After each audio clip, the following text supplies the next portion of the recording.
Shalom Bapak Ibu yang dikasihi oleh Tuhan Yesus Kristus. Kita percaya hari-hari ini hari-hari yang menggairahkan, karena kita tahu Tuhan Yesus berjanji, aku sekali-kali tidak meninggalkan engkau dan sekali-kali tidak membiarkan engkau. Kita harus percaya perkataan firman Tuhan ini karena Dia ada di dalam kita.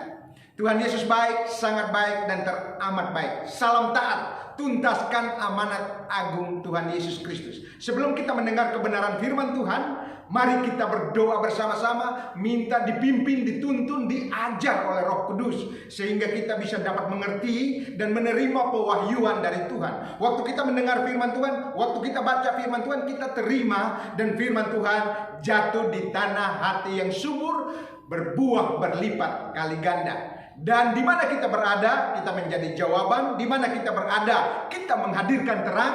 Di mana kita berada, ada solusi, ada jalan keluar. Itu yang kita doakan dan kita minta tiap-tiap hari. Karena kita menghadirkan Tuhan. Karena kita ada di sana untuk menghadirkan firman Tuhan. Dan firman Tuhan membebaskan orang. Firman Tuhan memerdekakan orang dari pola pikir yang lama, dari cara-cara hidup yang lama. Ketika firman disampaikan, maka orang itu dibersihkan sehingga berbuah lebat. Mari kita berdoa sebelum mendengarkan kebenaran firman Tuhan. Bapa di sorga, terima kasih untuk kesempatan yang indah ini. Kami boleh duduk diam, membuka hati kami untuk menerima benih firman Tuhan. Dan kami berdoa, Roh Kudus, pengajar yang agung, ajar kami supaya kami dapat memahami, mengerti kehendak Tuhan di hari-hari ini.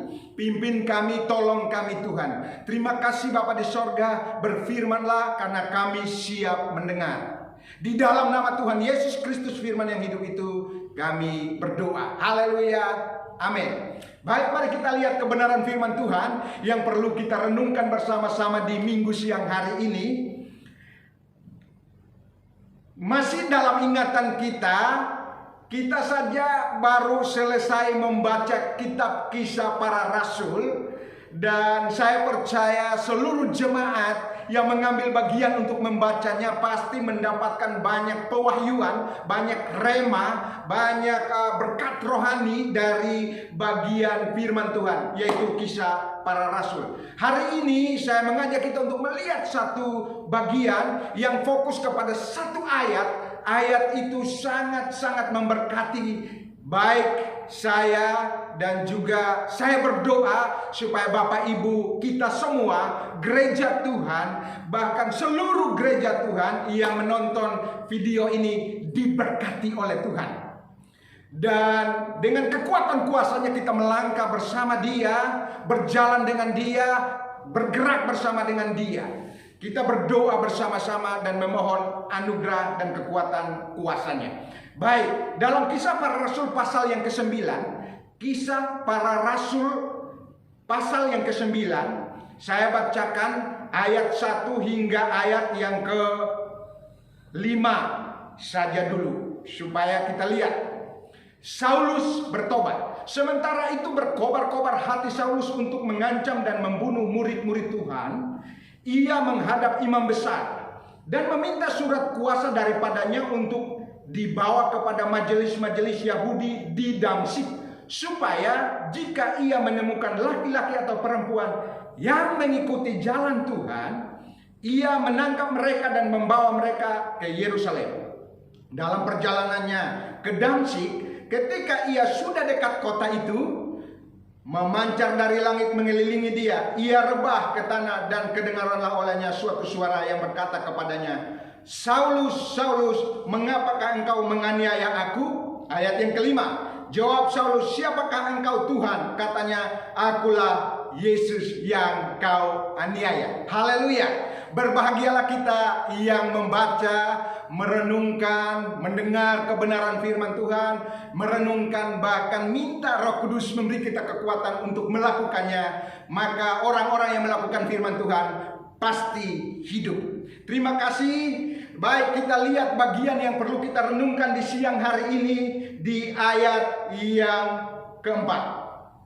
Ia rebah ke tanah dan kedengaranlah olehnya suatu suara yang berkata kepadanya, Jadi perjalanan Paulus ke Damsyik dalam misi di mana menghalangi, membunuh anak-anak Tuhan atau orang-orang yang berada di jalan Tuhan, maka Alkitab catat ada cahaya yang datang kepadanya. Di dalam cahaya itu dia rebah, tetapi masih sadar mendengar suara. Mendengar suara. Jadi Tuhan minta juga setiap anak-anaknya mendengarkan suara Tuhan. Paulus mendengar suara. Suara itu berkata seperti ini. Saulus, Saulus, mengapakah engkau menganiaya aku? Bapak Ibu, waktu membaca ini di handphone saya percaya juga di handphone Bapak Ibu dan juga di Alkitab, cetakan-cetakan tertentu di sana ditulis warna merah. Warna merah berarti itu suara yang dari Tuhan sendiri. Tuhan yang ungkapkan, Tuhan yang sampaikan. Dikatakan, Saulus, Saulus, mengapakah engkau menganiaya aku? Bapak Ibu, sampai di sini saya bertanya, apakah Yesus yang teraniaya? Ini perlu kita jawab. Saulus, Saulus, mengapakah engkau menganiaya aku? Sedangkan di ayat pertama dikatakan, sementara itu berkobar-kobar hati Saulus untuk mengancam dan membunuh murid-murid Tuhan. Di ayat yang keempat, suara itu datang bahwa yang dianiaya itu Yesus. Sedangkan di ayat pertama adalah murid-murid Yesus. Saudaraku, ini harus menjadi perenungan. Karena ini ada pengertian, ada makna yang dalam. Yang ketika kita tangkap, kita percayai, kita imani bahwa hubungan antara Yesus dan orang percaya sangat-sangatlah dekat. Tidak bisa dipisahkan oleh apapun juga. Bapak Ibu harus percaya itu. Jadi kita lihat bahwa di ayat pertama di sana dikatakan membunuh murid-murid Tuhan. Sesungguhnya yang real dan nyata, di mana orang-orang percaya Yesus, ya, yang mengikuti jalan Tuhan menurut Alkitab, itu yang mengalami aniaya. Tetapi di ayat yang keempat ini menarik. Yesus katakan kepada Paulus, bukan murid-muridnya, bukan orang yang percaya kepadanya yang dianiaya, bukan orang yang mengikuti jalan Tuhan yang dianiaya, tetapi dirinya yang dianiaya. Oh, hebat kuasanya. Saya belajar sesuatu dari sini. Ada sesuatu yang hidup dan orang percaya harus memahaminya, mengertinya, bahwa bukan murid-murid yang dianiaya, bukan orang-orang yang percaya kepada Yesus yang dianiaya, bukan orang-orang yang mengikuti jalan Tuhan yang dianiaya. Secara nyata seperti itu. Tapi di hati Tuhan perlu kita ketahui bahwa Yesuslah yang dianiaya. Wow, luar biasa. Saudaraku, ini menarik untuk kita pelajari, kita menggali lebih dalam lagi. Kita lihat contoh-contoh di dalam Alkitab. Waktu Musa diutus Tuhan, ya, datang ke Firaun untuk membebaskan umatnya dari perbudakan di Mesir, apa kata Tuhan? Mari perhatikan sebelum kita kembali lagi nanti ke Kisah Rasul pasal 9, mari kita buka Keluaran pasal 7 ayat yang ke-1.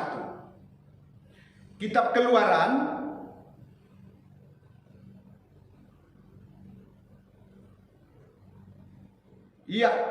Keluaran pasal 7 ayat yang pertama. Berfirmanlah Tuhan kepada Musa, firman Tuhan datang kepada Musa, lihat, aku mengangkat engkau sebagai Allah bagi Firaun. Lihat baik-baik. Ayat ini katakan, lihat, aku mengangkat engkau sebagai Allah bagi Firaun, dan Harun abangmu akan menjadi nabimu. Haleluya. Siapa Musa? Musa hanya seorang nabi. Tetapi Alkitab catat, dia di sini diangkat sebagai Allah. Artinya, saudaraku, Ini berbicara tentang persekutuan yang intim antara Tuhan Elohim dengan Musa. Tidak bisa dipisahkan karena kedekatannya. Walaupun Musa bukan Allah, perpanjangan tangan Allah, tapi bicara hubungan, kedekatan, ikatan yang begitu kuat, menyatu yang tidak bisa dipisahkan. Sehingga kita lihat Musa penuh dengan kemuliaan Tuhan. Di sini dibilang Tuhan mengangkat dia sebagai Allah buat Firaun, perpanjangan tangan Tuhan, ya, wakilnya Tuhan.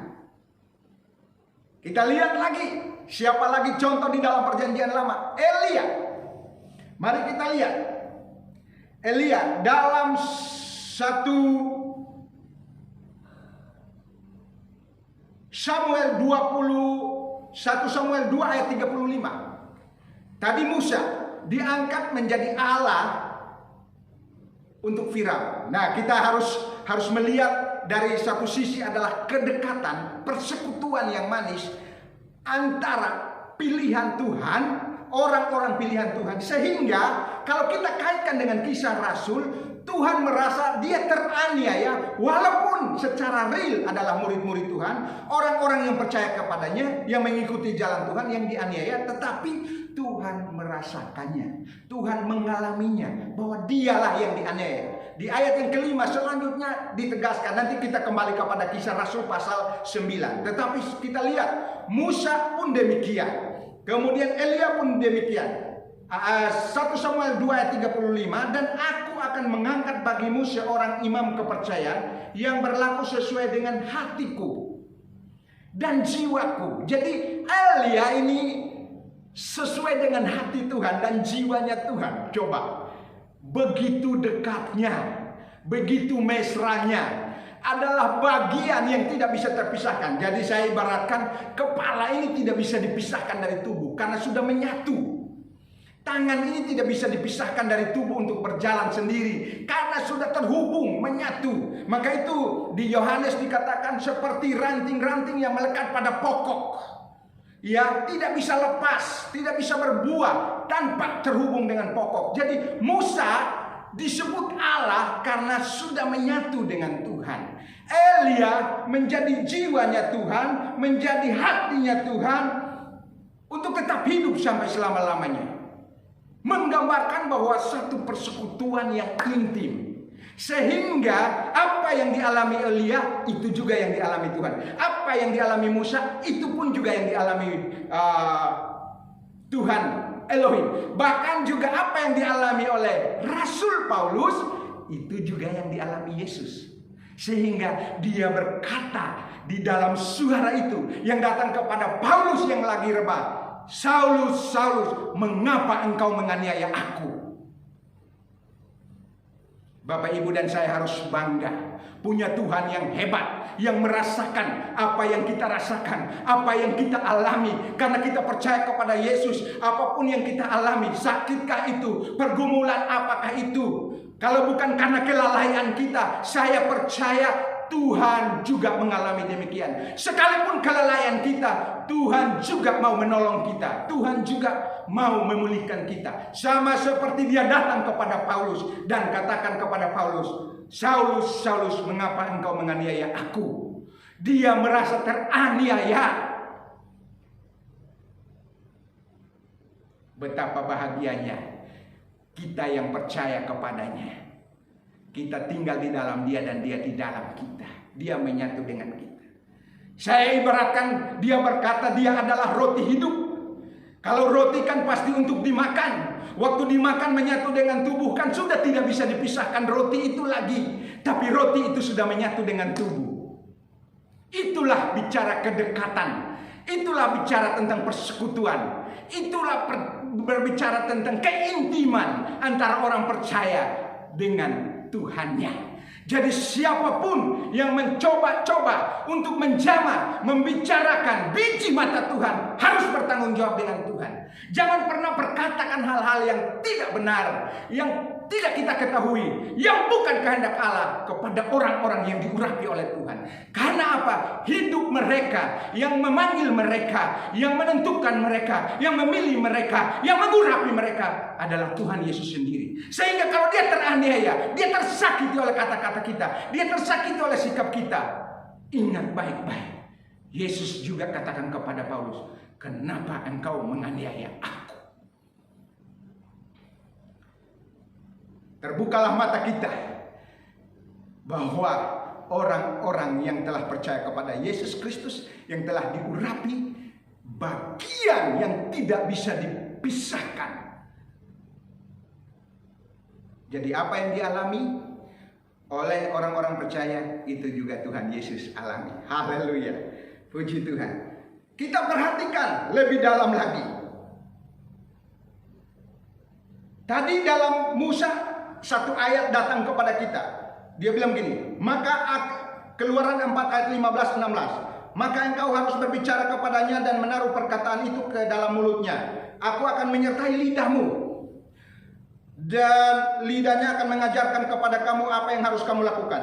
Ia harus berbicara bagimu kepada bangsa itu. Dengan demikian ia menjadi penyambung lidahmu, dan engkau akan menjadi seperti Allah baginya. Wow, jadi luar biasa. Kita ini adalah wakil-wakil Tuhan yang secara persekutuan, secara keintiman, kesatuan di dalam Kristus Yesus tidak bisa dipisahkan oleh apapun. Karena Dia ada di dalam kita, Rohnya ada di dalam kita. Saudaraku, kalau bicara tentang roh, gereja utusan Kristus sudah lewat pengajaran hari Selasa membukakan tentang roh, jiwa, dan tubuh. Saya mendorong jemaat untuk mengerti roh itu ada di mana, jiwa ada di mana, kita berperang melawan apa.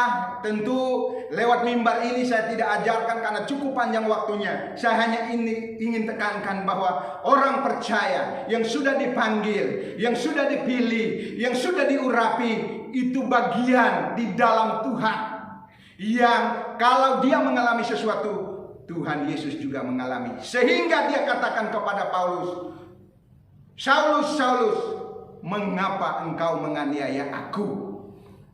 Secara nyata yang dilihat kasat mata, yang menderita adalah murid-murid Tuhan. Yang menderita adalah orang-orang yang percaya dan mengikuti jalan Tuhan. Tetapi di alam roh, Yesus sendiri merasakan bahwa dirinya teraniaya. Jadi harusnya kita melihat orang percaya itu adalah Kristus, karena terpancar dari perkataannya, terpancar dari pola pikirnya, terpancar dari sikap dan tingkah lakunya. Kita berdoa sehingga dimanapun kita berada, kita menjadi jawaban. Dalam perjanjian baru, di sana dituliskan bahwa Dia yang sulung, Dia yang menjadi sulung, sedangkan kita sesuai urutannya. Coba lihat dalam Kolose 1 ayat yang ke-18. Ialah kepala tubuh. Jadi jemaat itu diibaratkan tubuh yang mempunyai banyak anggota, dan kepalanya adalah Kristus. Seperti tadi saya katakan, kepala ini tidak bisa lepas dan berjalan sendiri tanpa tubuh, atau tubuh berjalan sendiri tanpa kepala, atau anggota tubuh ini tidak bisa berjalan sendiri tanpa kepala. Maka itu ditegaskan dalam Kolose 1 ayat 18, ia adalah kepala tubuh, yaitu jemaat. Ialah yang sulung, yang pertama bangkit dari antara orang mati, sehingga ia yang lebih utama dalam segala sesuatu. Haleluya. Dia yang sulung bagi kita. Kita ikutin urutan kita masing-masing. Kita adalah batu-batu yang tadinya mati, dihidupkan oleh Rohnya menjadi batu-batu yang hidup, tersusun, terbangun, terikat satu dengan yang lain. Maka itu saya berdoa supaya dengan pengertian yang benar ini, tangan tidak boleh jalan sendiri, kaki tidak boleh jalan sendiri, tapi terhubunglah satu dengan yang lain, yang terikat oleh karena kepala yang memimpin dan menuntun kita, yaitu Kristus Yesus. Tapi kalau kepala berdiri, tangan berdiri sendiri, jari kaki berdiri sendiri, telinga berjalan sendiri, semuanya berjalan sendiri, itu bukan jemaat. Yang Tuhan mau dan Tuhan kehendaki semua terikat menjadi satu, sehingga dia menjadi kepala. Ketika kita berdoa, datanglah kerajaanmu, dia menjadi raja, kita rakyatnya, kita umatnya, kita yang dipimpinnya, karena dia yang akan memerintah di bumi ini. Baik, kita lihat lagi ayat dalam 1 Korintus 15 ayat yang ke-23. Dalam perjanjian baru dikatakan begini, tetapi tiap-tiap orang menurut urutannya, Kristus sebagai buah sulung, sesudah itu mereka yang menjadi miliknya pada waktu kedatangannya. Haleluya. Jadi intinya Bapak, Ibu, dan saya tidak bisa dipisahkan dari Kristus, karena Kristus sudah mengirimkan rohnya ada di dalam kita, mengurapi kita, sudah menyatu dengan kita. Dia tidak meninggalkan kita. Dalam Yohanes pasal yang ke-10, kita lihat ayat yang ke-28. Saya tutup bagian ini. Kita lihat ya, sebelum kembali kepada kisah Rasul, Yohanes pasal 10 ayat yang ke-28. Yohanes pasal 10 ayat 28, demikian firman Tuhan. Dan aku memberikan hidup yang kekal kepada mereka, dan mereka pasti tidak akan binasa sampai selama-lamanya. Yang memberi kita hidup kekal bukan karena kita, perbuatan baik kita, usaha kita, tapi Kristus yang memberinya dengan cuma-cuma. Cukup kita percaya, kita tidak akan binasa selama-lamanya, sampai selama-lamanya. Ajaran di luar itu adalah ajaran yang tidak benar, dan seorang pun tidak akan merebut mereka dari tanganku. Ketika engkau percaya, ketika engkau dipilih, dipanggil oleh Tuhan dan diurapi oleh Tuhan, dan roh Tuhan ada di dalam kita, Tuhan Yesus ada di dalam kita, Bapa ada di dalam kita, ketiganya ada di dalam kita, bergerak di dalam kita, maka Alkitab catat, tidak ada yang bisa merebut kita. Final, saudaraku. Tidak ada yang bisa merebut Bapak Ibu, karena sudah menyatu. Seperti yang tadi saya katakan, kalau roti sudah kita makan dan masuk di dalam, bagaimana bisa dipisahkan? Bisa nggak Bapak Ibu pisahkan roti yang sudah dimakan kemudian masuk di dalam perut? Tidak bisa. Roh yang sudah kita terima menyatu dengan kita akan memampukan kita, akan menolong kita, sehingga keluar dari beban-beban dosa yang merintangi kita.